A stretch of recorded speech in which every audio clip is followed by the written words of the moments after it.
244-92.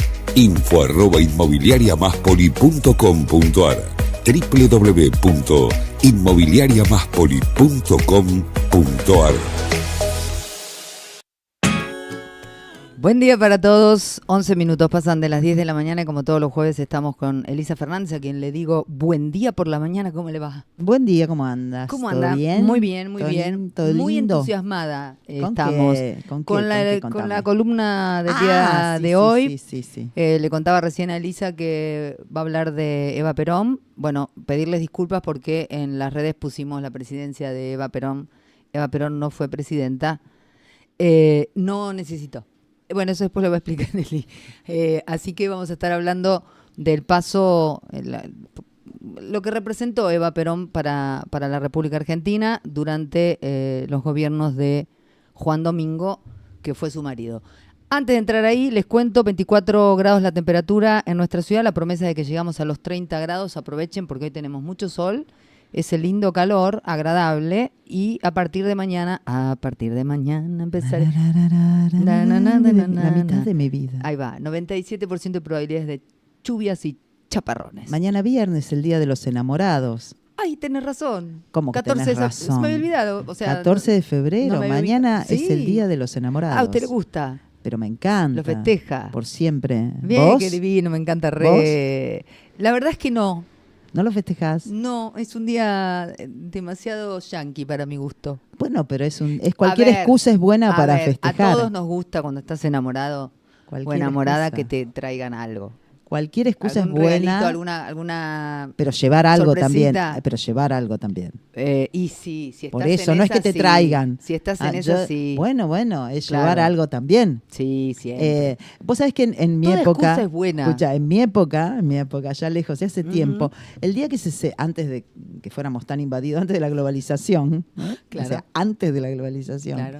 se utilizaba el 20 de septiembre como el Día de los Novios. O sea, el Día de los Novios era, y se festejaba el 20 de septiembre. No me preguntes por qué, Y habría después- alguna cuestión comercial. Pero, o sea, el 14 de febrero no existía. El San Valentín no existía. El samba no existía. Claro, El concepto. muy yankee. Bueno, pero ahora desapareció el 20 de septiembre. Bueno, pero había un Pero día. claramente nosotros lo festejábamos con mi actual marido, Ajá. y con el que estuviera por ahí, lo festejábamos el 20 de septiembre. Sí, siempre. Y después dejó, el 20 de septiembre se superpuso y como que tomó más relevancia el 14 de febrero y el 20 de septiembre, yo digo, el 20 de septiembre es el Día de los Novios. Ahí está, nadie me miran como diciendo, esta mujer de qué habla. ¿De qué carancho está Bueno, estoy hablando de lo que sucedía, caramba. Yo lo único que le digo, Fernández, que yo creo que usted estará de acuerdo, que el amor siempre se festeja. Claramente, Siempre se pero celebra. no hay nada mejor que tenga un día especial para que nosotras en este lugar estemos hablando del amor y de los enamorados. Concuerdo, aparte, nada no mejor, hay nada. Nada Exacto. mejor que el amor. No hay nada. Nada mejor que lo el supere, amor. sin duda. Totalmente. Bueno, pasamos del Hablando amor. de amor, no, hablando de amor. Sí. Hablando de amor. ¿Vos decís? Y sí. Algunos sí. decían que no. Yo digo que sí. Yo prefiero creer. Yo elijo creer, ¿viste la Ujú, frase? la frase. Yo elijo creer. Vamos a hablar de Eva Duarte. Y como comentamos la clase pasada, te iba a Sí. decir. Boludo. Y la clase, docente arrancó la me clase soltó. y está. Sí, vengo de una jornada de perfeccionamiento y Por me eso te la salió. rescatamos un ratito. Me salió. Bueno, no, habíamos quedado que íbamos a charlar, habíamos charlado de Juan Domingo Perón y tenía ganas de resaltar el personaje de Eva. Y lo resalto porque me pasó lo mismo que cuando empecé a conocer a Perón de adolescente, ¿no? O sea, yo te estoy hablando que la adolescencia para mí fue la década del 80, ¿no? O sea, estamos hablando del siglo pasado. ¿Cómo se la banca? Y éramos el nacimiento de la democracia. Entonces, estábamos en un mundo mucho más machista que el actual. Y a mí me fascinó leer desde una literatura más interesante, desde la novela biográfica, y conocer a Perón, y más me fascinó aún conocerla a Eva Duarte como líder, como desde el lugar mío de mujer. Imagínate una persona que nació en 1919 hija natural también. Mucho más natural que... Explíquele a las generaciones más jóvenes qué es hija natural. Y antes se hacía una diferenciación entre lo que era un hijo nacido en el matrimonio y lo que era un hijo nacido fuera del matrimonio. Extramatrimonial. En el caso de Perón, como habíamos contado la charla pasada... Se llamaba hija natural porque cuando era extramatrimonial generalmente era... era extramatrimonial, o sea, estaba mal. Entonces, para no ponerle ilegítimo, que estaba mal, se utilizaba ilegítimo también. Opa. ¿No sabías eso? No, pensé que era natural. No. El hijo natural era la denominación legal, hijo natural. Pero se decía también hijo ilegítimo. ¿Entendés? Era fantástico. Sí, fantástico. ¿Y el bastardo? Era bueno.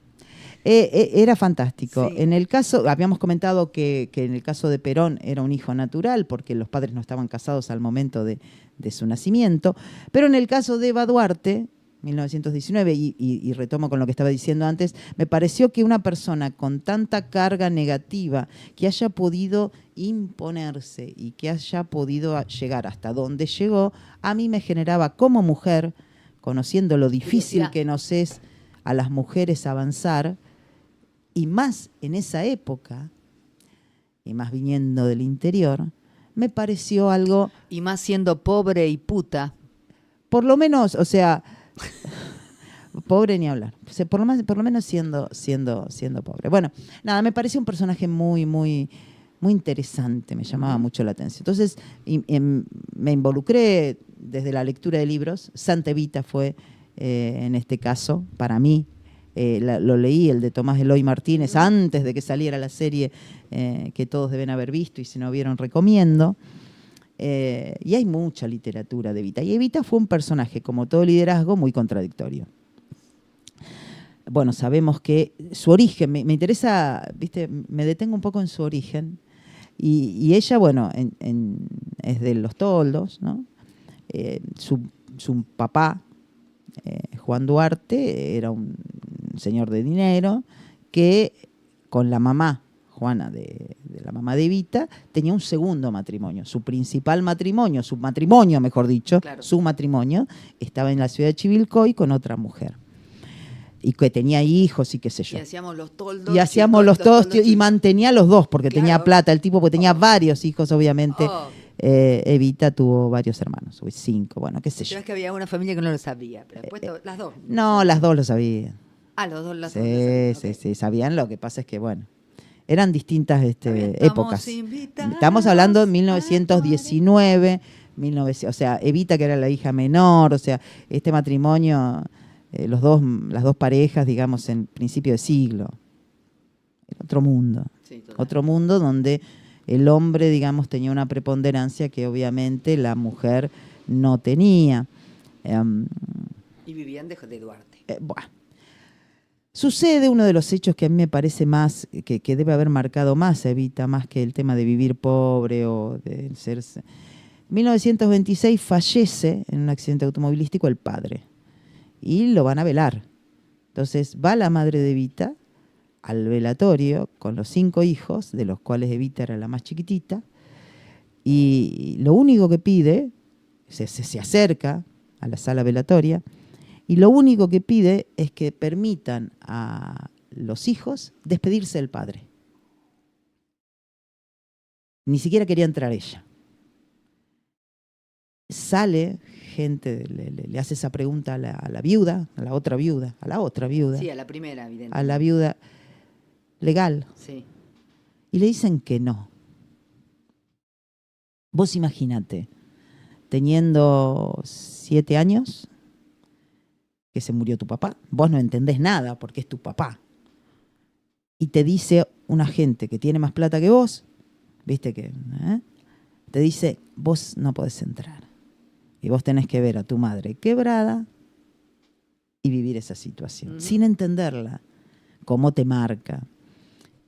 Nada, eso. Sí, o sea, yo lo marco como...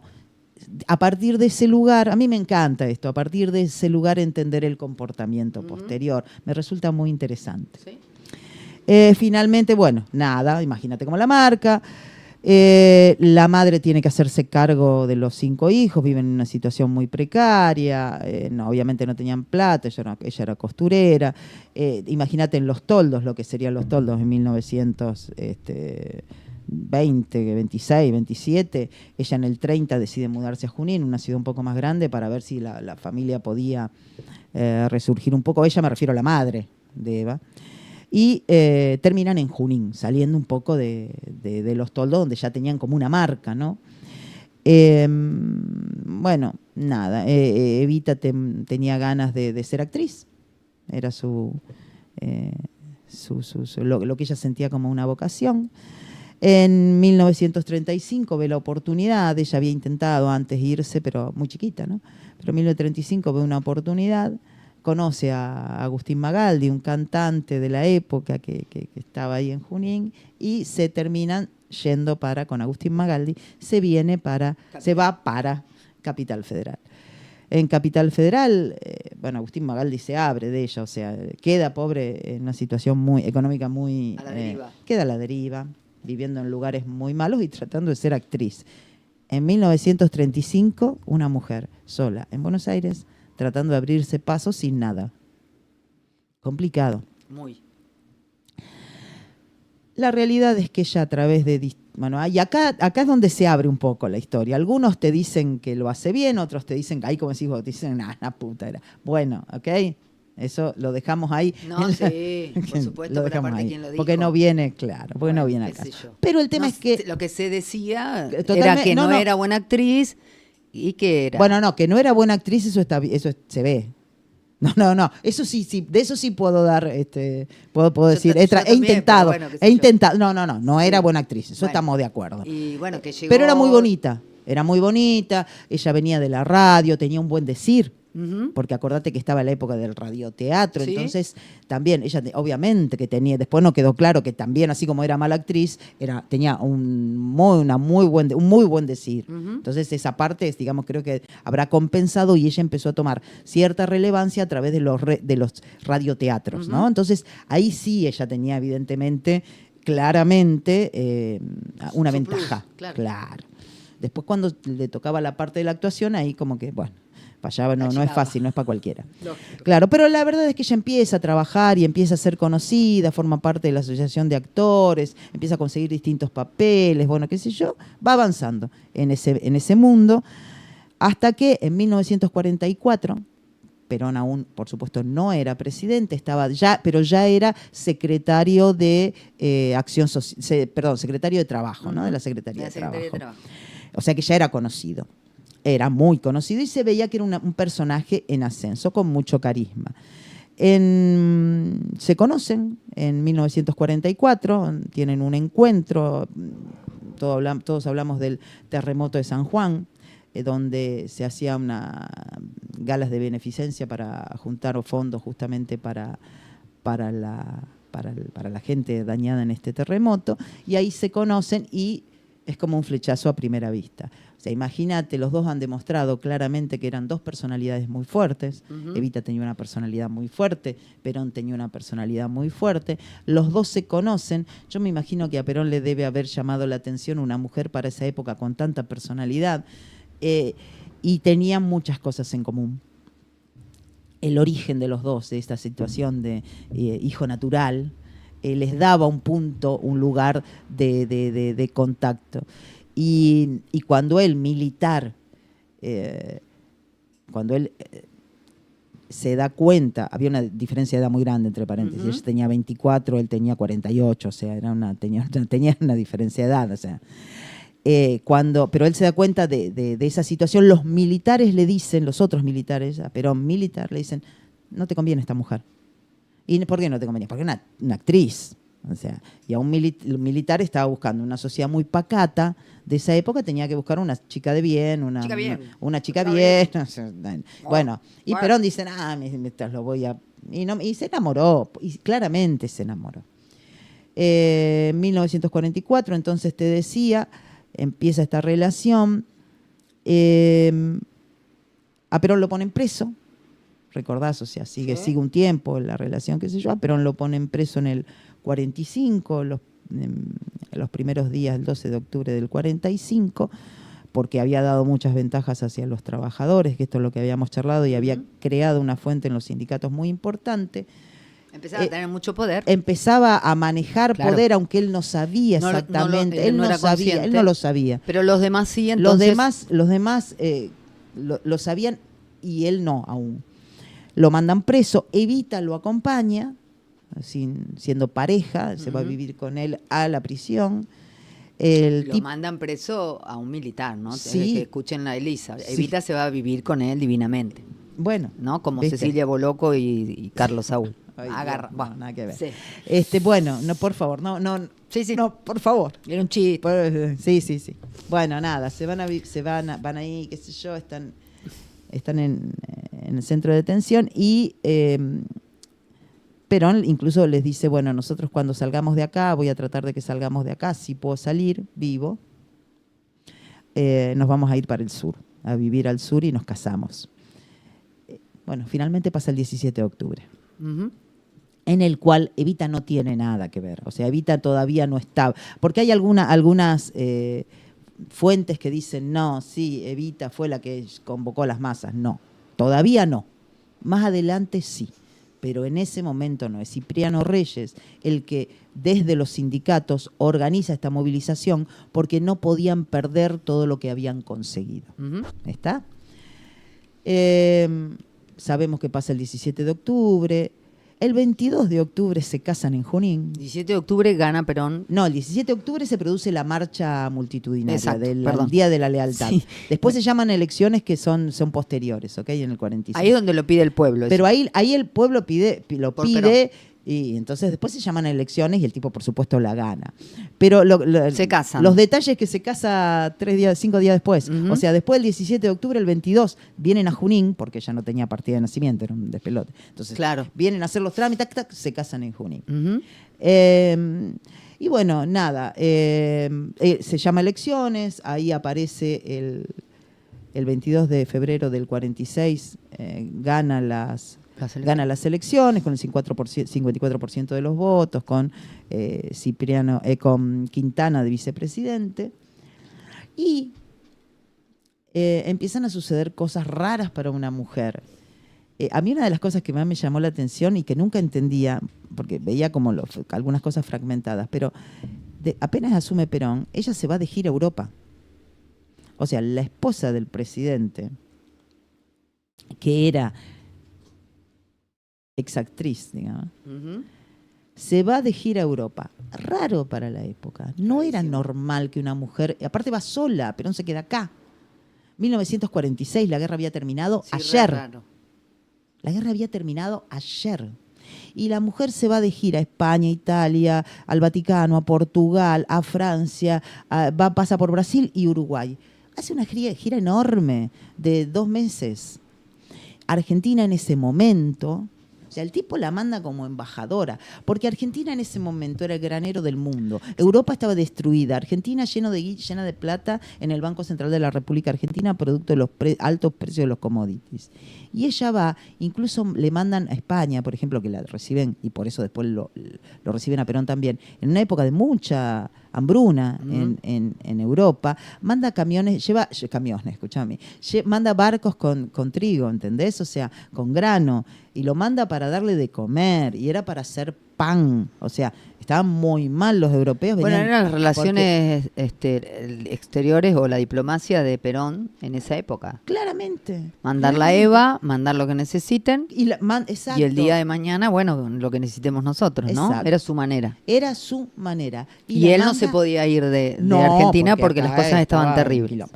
Entonces, fíjate que la manda a ella, Ujú. de embajadora. Imagínate ella, o sea, su cabeza de la nena de 6 años, Ujú.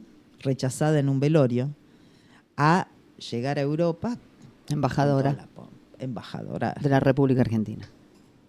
Primera dama y embajadora de la República Argentina. Una locura. Bueno, eso primero, ya eso te llama la atención. Ujú. ¿Cómo se hizo cargo de eso también? Porque esta mujer no había salido nunca de Argentina. Bueno, fantástico. Cuando, estaba uno de los elementos más importantes también que estaba buscando cuando vuelve, era el tema del voto femenino. O sea, nosotras las mujeres no votábamos. En la primera elección de Perón no votamos. Ujú. Bueno, no votamos porque no estábamos vivas, pero Sí. aparte las mujeres en general Correcto. que estaban vivas no votaban. votar. Entonces había un movimiento sufragista femenino muy importante en todo el mundo, pero Eva es la que lo lleva adelante acá, es la que lo impulsa. Y la que lo impulsa, y con la energía que tenía esta mujer, para conseguirlo. En una sociedad sumamente machista. Aún siendo la esposa, embajadora y todo eso, le costó un montón. Lógico. Lo logra, sale la ley 13.010 el 11 de noviembre en el año 51, la ley del voto femenino. Por supuesto que gracias a esto también Perón, cuando se presenta a la reelección, también por supuesto la gana con un amplio margen, porque claramente uno estaba agradecido que podés votar gracias a eso. Ujú. Y eso fue un mérito de ella. Por otro lado... Sí, fíjate también, esto está estudiado en todas las disciplinas habidas y por haber en la República Argentina, desde todos los ángulos, pero si nos centramos en la sociología, lo que explica la sociología de este acto de Eva Perón es que, obviamente, mucha gente dijo, claro, sí, le dio el voto a las mujeres porque quería que Perón ganara, qué sé yo, pero uno puede hacer la lectura que quiera. Sí, claro. Lo real es, primero, que las mujeres accedimos a poder elegir, y segundo, que esa posibilidad nos pone en otro lugar Totalmente. en la sociedad. Totalmente. Va de la mano, inclusive si lo querés mirar de lo único que querían era que más gente los votara. Bueno, ese acto que se supone individual, socialmente, para la mujer fue de un ascenso enorme y abrió muchísimas puertas. Totalmente. O sea, yo sí tengo que valorizarla, la valorizo realmente, Ujú. es una feminista. No es la primera, no es la única, Lógico. pero es la que tuvo la oportunidad y llegado el momento, lo ejerció. Bien. Y lo llevó adelante y bienvenido sea. Por otro lado, ¿no?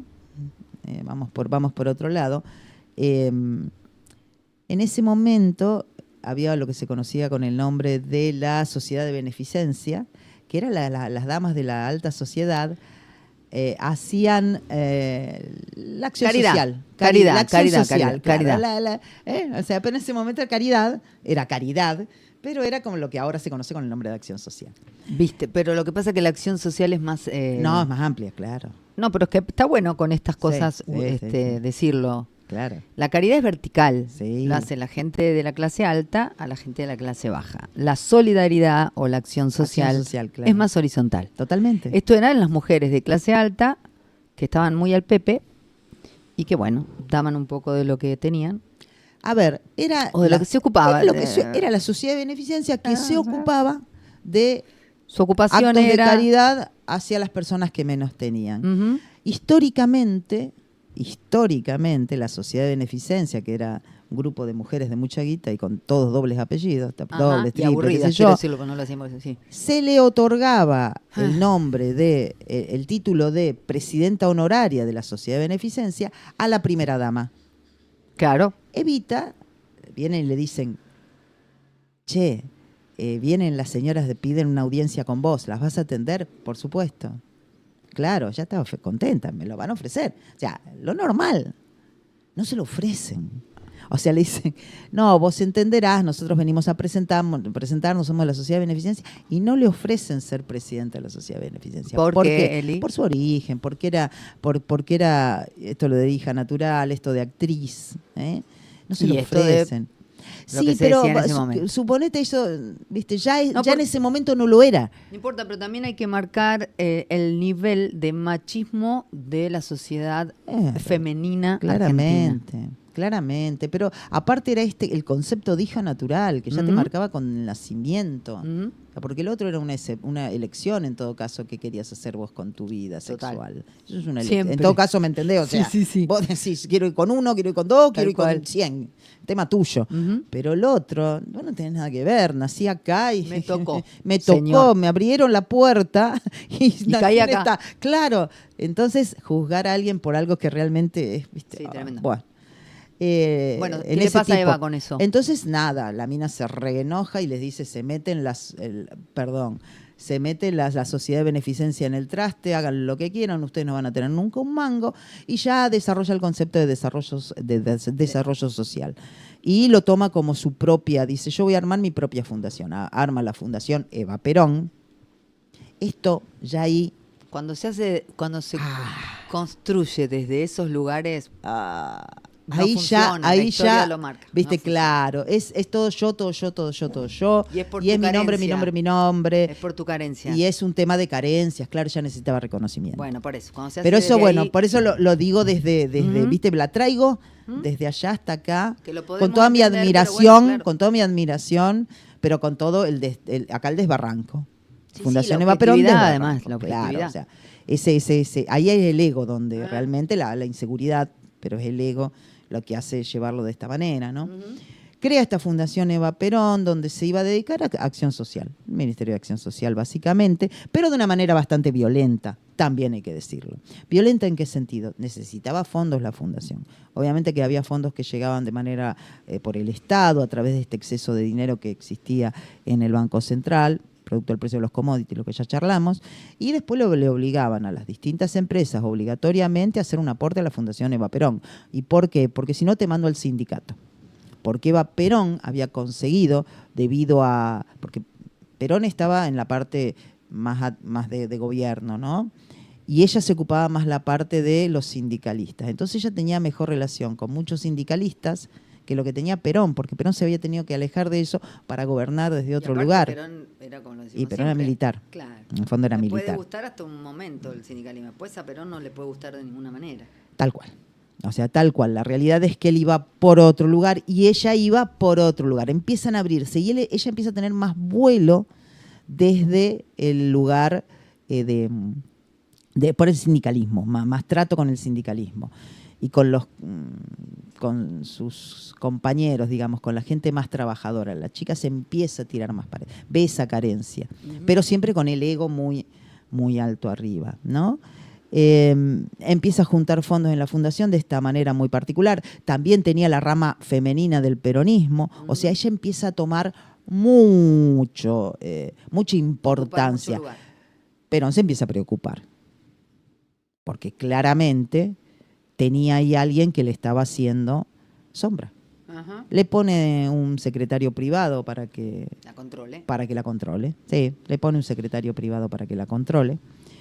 Ella sigue tomando, la verdad es que ya lo debe saber todo el mundo, pero hacía largas jornadas de laburo en la fundación, pero donde la verdad las cosas se manejaban de manera muy caprichosa, o sea, había una larga fila de personas que venían a pedir algo y ella se los concedía.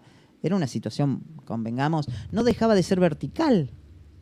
En el sentido de, venís a besarme, viste, tipo el anillo, para que yo te dé. Eso. Ahí cuando vos estás, lo habías planteado antes, ¿no? Acá es cuando se empieza a descarrilar. Para mí sí. La situación. Para mí sí. Para mí en el 51 es donde ya empieza a tomarse demasiado... Claro, se deforma y se toma muy personal y ya eran las figuras. Era Perón y Eva Perón.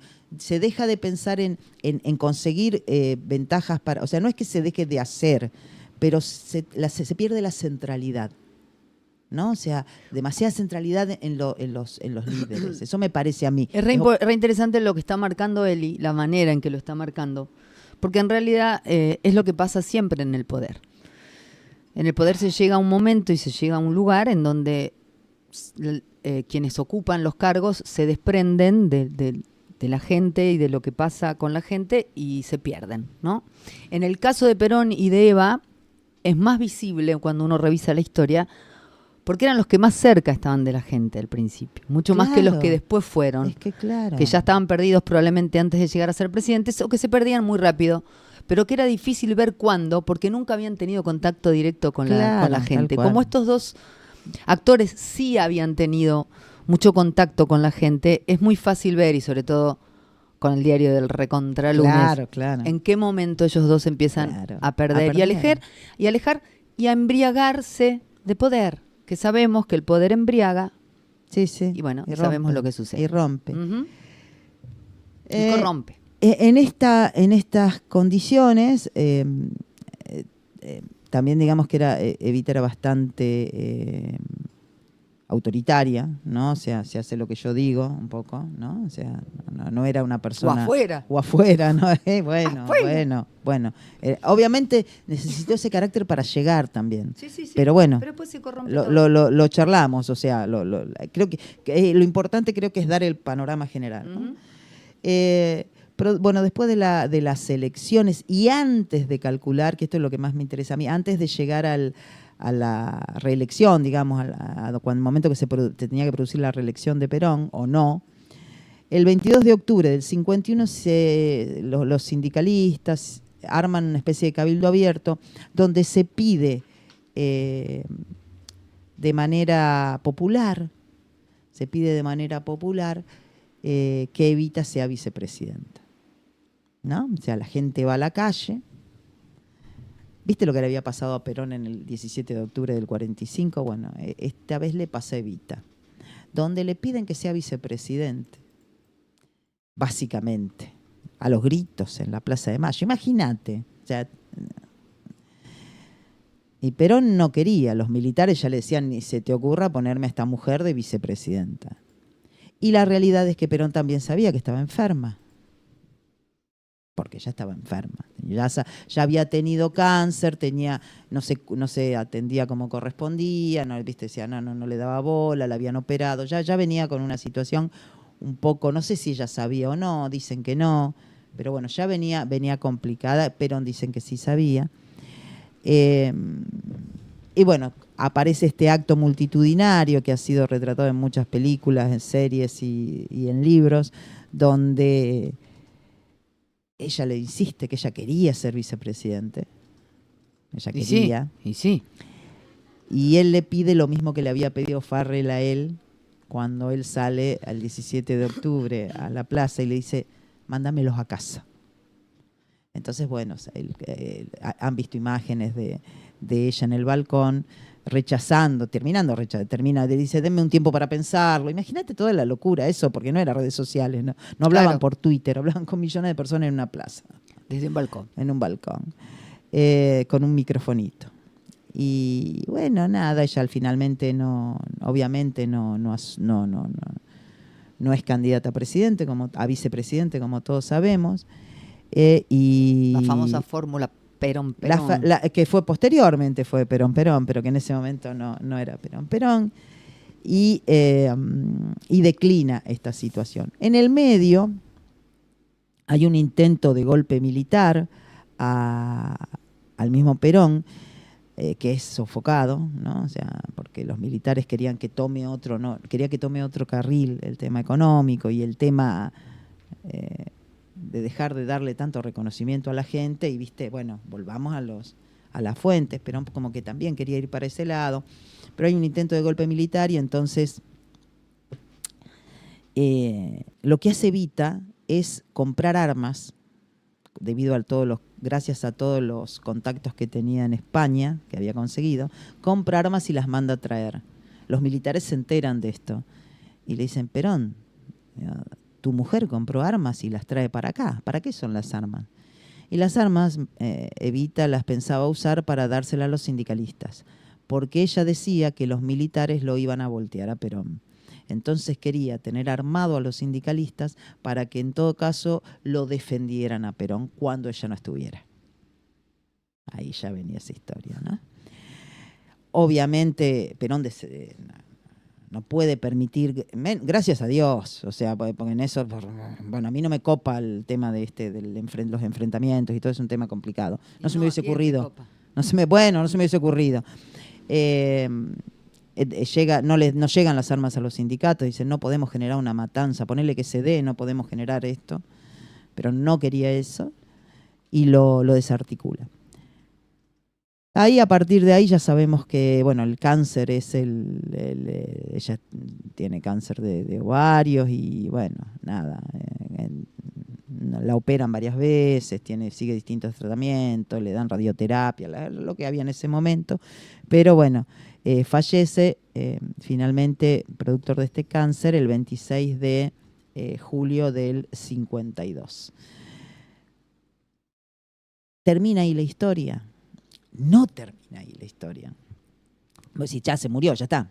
No, no se murió, ya está, no. Porque ¿qué pasa? Pasa algo interesantísimo con el cadáver. Que es una cosa espantosa. La madre de Evita quería, o sea, Evita le había pedido a la madre que por favor que la entierre. Y Perón, ¿qué le dice? No le entierro nada.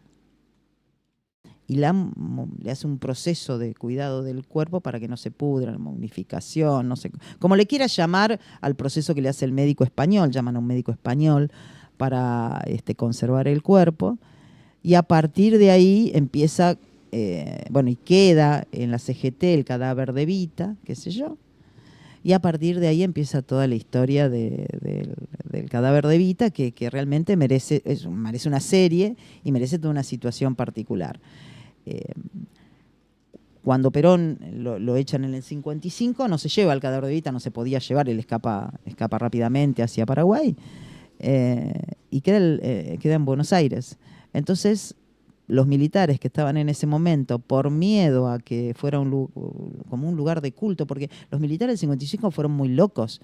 Ellos querían borrar todo lo que fuera de Perón, hasta trataron quemaron toda la documentación que había, los edificios que había, se perdió mucha documentación porque la quemaron, la rompieron porque no quería que quedara nada. ¿Puedo hacer un inciso? Dale. En Argentina los militares, todos, ¿Qué? fueron muy locos.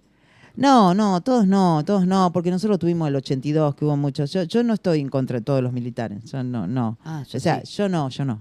Bueno. Yo creo que no. Pero, sí del que está en contra del sistema democrático, pero no de los otros. Pero no todos en general. En este caso, que estos sí estaban locos, agarran el cadáver de Evita y dicen, no hay que hacerlo desaparecer. Bueno, quemémoslo. Quemémoslo. No lo podemos quemar porque sería un sacrilegio. Bueno, y eso es una cosa rara de la época. Delirio. No lo podían hacer desaparecer porque un tipo racional dice, quemémoslo, fácil, se termina, ya no está más. No, porque sería sacrilegio. ¿Viste? ¿Qué sé yo? No sé qué tienen en la cabeza. Hacen 2 copias más del cadáver de Perón, de Evita, y van y entran a desperdigar, entran a variar por distintos lugares. Sí, la reproducen y empiezan a variar el cadáver por distintos lugares. ¿Qué está acá? Ay, no. Una cosa espantosa. Uno de los tipos que tiene que cuidar el cadáver se vuelve loco y le hacía cosas a Eva que no te puedo explicar. Mata a la mujer, incluso por un accidente, pensando que la venían a secuestrar, a la del cadáver, digamos. Y termina el cadáver finalmente, termina en Europa, lo ponen en una bóveda. Qué cosa loca, ¿no? No, una cosa re loca, aparte. Que genere... Muy loca. Un cuerpo muerto, todo eso. No, un cuerpo muerto. De hecho, vos sabés lo de Aramburu, lo secuestran a Aramburu porque los montoneros años después, en la década del 70, porque había hecho desaparecer el cadáver de Evita y ellos pensaban que sabía dónde estaba y no lo sabía, porque el tipo en acto de inteligencia dijo, yo no quiero saber, lo único que quiero es que no lo rompan. Pero no, y entonces la iglesia es la que intermedia para ver dónde lo terminan enterrando. Finalmente lo matan a Aramburu, qué sé yo, sabemos que lo matan. Utilizan después, cuando muerto, con el cadáver de Aramburu, los montoneros, entonces secuestran el cadáver de Aramburu, intentan secuestrarlo para hacer un intercambio con el cadáver de Eva. Es muy loco, ¿no? Muy loco. Estaban todos recontra, estaban todos desquiciados. El tema es que toman finalmente, le dicen, bueno, vamos a darle la nuce, vamos a darle el cadáver, terminemos con esta locura, vamos a darle el cadáver de la esposa al marido, que haga él lo que quiera con el cadáver, y dejémonos de... ¿Cuántos años desde que se murió? Y el 72, estamos hablando, se murió en 52, 20 años, fueron que anduvo dando vueltas, una cosa de loco. Buah, un delirio. Y termina el cadáver en España, con Perón. Ahí aparece el tema del brujo, ¿viste? De López Rega, los candiles que los donde el tipo reconoce que le quería pasarle a María Estela Martínez de Perón, le quería pasar le quería pasarle el carácter, con pases, no sé, con pases de mágico, no sé. No sé, esas cosas que vos decís, ¿cómo pudo haber pasado esto? ¿Cómo hay tanto demente ahí arriba? Claro, bueno, es que después todo se Desquiciados. explica, pero bueno, está lleno de desquiciados profundos. Sí, Y, psicópatas, básicamente. obviamente no puede, no le puede pasar. No, porque no pudo, no funciona así. no pudo. Y bueno, nada, vuelve Perón, eso ya lo conocemos, y bueno, Evita, ¿dónde está enterrado Evita? Él es el sinsentido más. ¿Dónde está? En el cementerio de la Recoleta.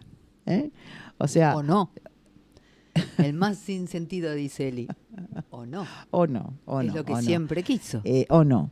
Y no la estoy juzgando. No, pero sí, tal ¿No? cual. Como decís, mira, vos que no me querías acá, que no me reconocías. Mira, claro. Sí, me toca acá. Personaje interesantísimo. Uh-huh. Eva Perón, personaje con mil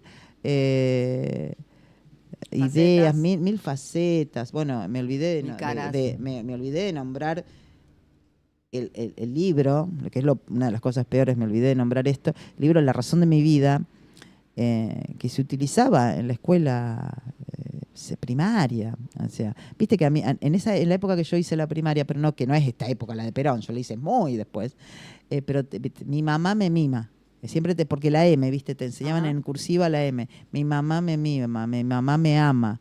Bueno, en la época de Perón era Eva, ¿entendés? O sea, Eva me ama, Perón o sea, se utilizaban estos libros como libros de enseñanza en la primaria, eso hablando un poco del tema de la contradicción esta.